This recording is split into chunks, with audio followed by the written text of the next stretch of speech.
Hello everyone, welcome to this video, and in this video I'm going to show you how you can create custom haptics for iPhone notifications. So basically, if you want to set your custom haptic for when you get a notification from an app, then here's how you can do this. I'm going to run you through the steps. So the first thing you need to do is actually head over to your iPhone and click on settings, basically in order to open the settings app.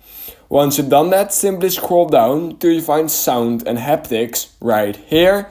And once you have done that, you want to simply scroll down till you find reminders alert.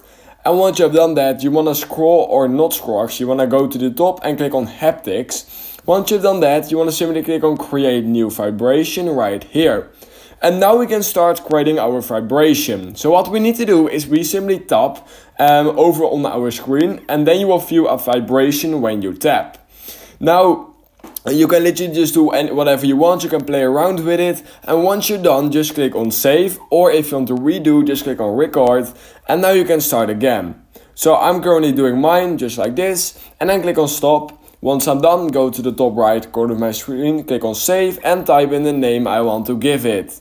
Once I've done that, click on save, and basically once I've done that, you will right here find your custom haptic right here, and make sure that it's checked. And once it's checked, you will basically use this haptic right now over for your basically for your notifications you are getting.